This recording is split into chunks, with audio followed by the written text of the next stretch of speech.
बालाघाट जिले के कलेक्टर गिरीश कुमार मिश्रा एवं एसपी समीर सौरभ द्वारा प्रत्याशी एवं मीडियाकर्मियों के साथ मतगणना केंद्र की व्यवस्था एवं स्ट्रांग रूम की सुरक्षा मतगणना की प्रक्रिया को लेकर एक बैठक आहूत की गई थी, जिसमें निर्वाचन अधिकारियों द्वारा मतगणना की प्रक्रिया को विस्तृत रूप से प्रत्याशी एवं मीडियाकर्मियों को अवगत कराया गया।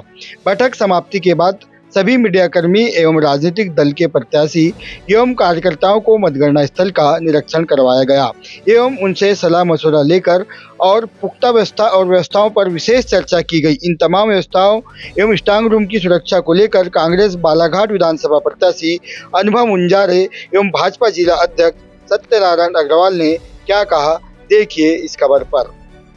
अभी आज जो स्टैंडिंग कमेटी की मीटिंग रखी गई थी उसमें बहुत सारी चीज़ें उन्होंने समझाई हैं, जिला निर्वाचन अधिकारी ने बताई हैं। हम लोगों को काफ़ी चीज़ें क्लियर करने का उन्होंने प्रयास किया है।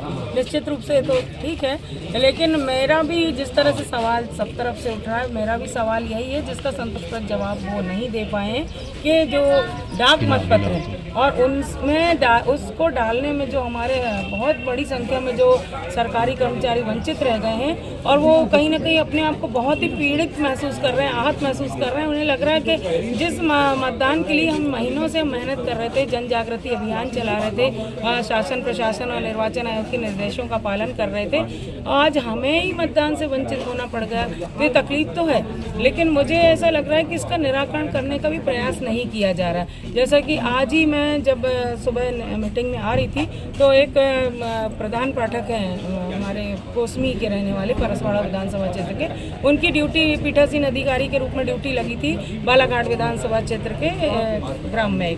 तो वहाँ पे उन्होंने मतदान कराया खुद और उसके बाद वो मतदान से खुद वंचित रह गए। तो उन्होंने मुझे बताया कि मैं बहुत परेशान हूँ, मैं 2 बार प्रयास कर चुका भाभी जी, लेकिन वहाँ कोई सुनवाई नहीं होती, किसी तरह की कोई सुनवाई नहीं हो रही, इसलिए मैं आपके पास शिकायत लेके आ रहा हूँ। तो इस तरह की लगातार शिकायतें तो हैं और इससे ये बच नहीं सकते प्रशासनिक अमला, क्योंकि जिला निर्वाचन अधिकारी की जिम्मेदारी बहुत बड़ी जिम्मेदारी होती है। आप पूरे इलेक्शन करवा रहे हैं, पूरे जिले का चुनाव करवा रहे हैं, आप 6 विधानसभा क्षेत्र के प्रमुख हैं आप, और उसके बाद अगर ऐसी स्थिति आ रही तो जिम्मेदारी तो उन्हें लेना पड़ेगी। और अगर नहीं ले रहे हैं तो ये कहना तो बात है गलत है कि नए निर्देश आए उसके कारण बहुत कर्मचारियों को पता नहीं चल पाया।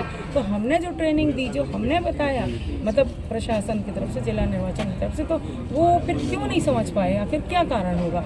और इतनी बड़ी संख्या में कर्मचारी कहीं गलत तो नहीं हो सकते, ये किसी को भी समझ नहीं आया। एक सरकारी कर्मचारी जो नौकरी कर रहा है, नौकरी में बहुत सारी जिम्मेदारियों को निभाता है, वो इतने चुनाव करवाता है और आज उसको मतदान से वंचित रखा जा रहा है और वो अपनी शिकायतें अगर दर्ज करा रहा है, उसकी सुनवाई नहीं हो रही है। तो मैं तो समझती हूँ कि मैंने कल भी कहा था आप लोगों के मीडिया के माध्यम से कि लोकतंत्र के लिए बहुत दुखद है, तकलीफ देह है, पीड़ाजनक है। वो वोटों का नुकसान है संबंधित प्रत्याशी को, वो तो है ही है, संबंधित पार्टी को है ही है, लेकिन जो हमारे लोकतांत्रिक ढांचा है कहीं ना कहीं उसमें भी बहुत तकलीफ देह स्थिति बनी है, जो मैं तो इसको बिल्कुल उचित नहीं मानती। कांग्रेस इसको लिए ज्ञापन सौंपा है, उसके बाद क्या कार्रवाई करेगी? कहीं ना कहीं वोटों के अधिकार का अनंत हुआ जी, और रिस्पॉन्सिबल कौन है इसके लिए? मैंने कहा ना कि जिला निर्वाचन अधिकारी की पूरी ड्यूटी होती है। अगर मैं भी इस जिम्मेदारी पर अगर हूँ तो मुझे स्वीकार करना चाहिए, लेकिन हम देख रहे हैं कि भाजपा शासन काल में कहीं भी स्वीकार नहीं की जाती अपनी गलती। बड़े प्रशासनिक अधिकारी लोग दूसरों के ऊपर ठीकरा फोड़ने का काम करते हैं, लगातार यही हो रहा है। मतलब ये साबित हो रहा है ना कि कर्मचारियों को ट्रेनिंग दी गई, वो खुद ही नहीं समझ पाए। निर्वाचन आयोग और हाईकोर्ट बिल्कुल बिल्कुल, अब हम हमारे आदरणीय जो प्रदेश अध्यक्ष है माननीय कमलनाथ जी, उन तक ये पूरी जानकारी हो चुकी है। सभी जिलों में प्रदेश में बहुत बड़ी तादाद में इस तरह से डाक मतपत्रों में गड़बड़ी हुई है। तो माननीय कमलनाथ जी खुद स्वयं इस बारे में चिंतित हैं और हम पूरा उन्होंने ये कहा निर्णय लिया है कि अब हम बहुत जल्दी इस बैठक ले रहे हैं। वो 26 तारीख को हम लोगों को भोपाल बुलाया गया संबंधित सभी प्रत्याशियों को पूरे प्रदेश के, और हमारे साथ साथ 2 गणना अभिकर्ताओं को भी भोपाल में बुलाया गया है माननीय कमलनाथ जी ने पीसीसी कार्यालय में, और वहाँ इस संबंध में भी चर्चा होगी।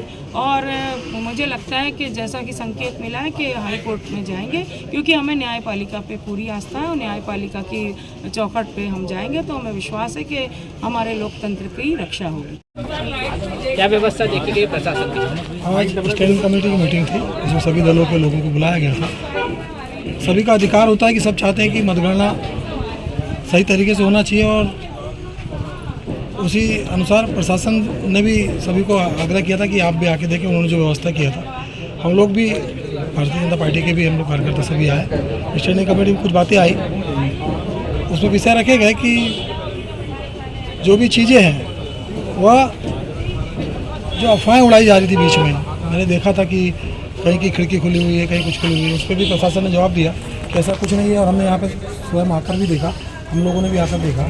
हमारे तरफ से तो ये बात नहीं आ रही थी, पर कहीं ना कहीं लोगों के आरोप आ रहे थे कि कहीं खिड़की खुली देखी गई या कुछ देखा गया। तो उसमें प्रशासन ने उस बात को भी यहाँ रखा था। वहाँ पर हम लोग यहाँ पर आके देखें, हर साल हर बार जो चुनाव में व्यवस्था की जाती है, इस बार लग रहा है कि व्यवस्था एक अच्छी तरह रखी जा रही है।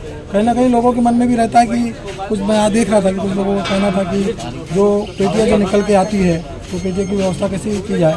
तो जैसा अधिकारी ने बताया कि इस बार हम बीच में एक अलग से पेटियाँ ले जाने वालों के लिए एक अलग से व्यवस्था कर रहे हैं, और जो हमारे काउंटिंग के जो एजेंट रहते हैं उनके लिए एक जाने की व्यवस्था अलग की जा रही है। तो एक व्यवस्था बहुत अच्छी लगी कि कहीं ना कहीं जो लोगों के मन में शंका रहती है उसका समाधान है कि आने जाने में कहीं किसी को परेशानी नहीं हो, और जो लोगों के मन में भावना रहती है कि पेटी बदल जाती है, ऐसा कुछ होता है, वो नहीं होगा। मतगणना व्यवस्था से संतुष्ट है, मतलब कुल मिलाकर। ये एक बड़ा मामला उठकर आ रहा है कि मतदाता जो है डाक मतपत्र प्रशासन द्वारा नहीं बांटे गए, कई कर्मचारियों मतदान नहीं किए, क्या सोचती है भाजपा?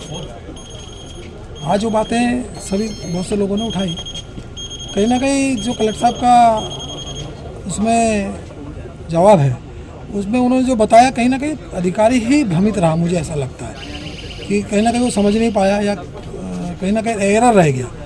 और जो व्यवस्था इस बार बनाई गई अलग व्यवस्था थी, तो उस व्यवस्था को अधिकारी जो कर्मचारी वो समझ नहीं पाया, मुझे ऐसा लगता है। मतलब मानते हैं कि प्रचार प्रसार नहीं, प्रचार प्रसार में कम नहीं, प्रचार प्रसार की कमी नहीं लगेगी, क्योंकि प्रचार प्रसार में जहाँ तक मुझे लग रहा है कि 4-4 बार 5-5 बार जो उन्होंने बताया कलेक्टर साहब ने कि हमने इसकी मीटिंग से लिए अलग अलग हमने इसका वो लगा है, तो उसमें कहीं ना कहीं एरर आया। एरर उनका एरर नहीं है, जो समझने, जो कर्मचारी नहीं समझ पाया। मैं समझता हूँ कि कहीं ना कहीं कर्मचारी समझने में नाकाम रहा, और उसमें अपन किसी पे आरोप नहीं लगा सकते, कोई ना कोई आरोप है, वो है। देखिए, हम लोग प्रयास करेंगे कि हम लोग जो हर राउंड का शेड्यूलिंग है उसमें जो टाइम लग रहा है, टेबुलेशन में जो टाइम लग रहा है, उसको कैसे मिनिमाइज़ कर सकते हैं, इस पे हम लोग काम कर रहे हैं। साथ ही साथ पार्टीज़ का, हमारे जो काउंटिंग सुपरवाइज़र है, इनकी प्रॉपर हम लोग अभी 3 राउंड की ट्रेनिंग करने वाले हैं।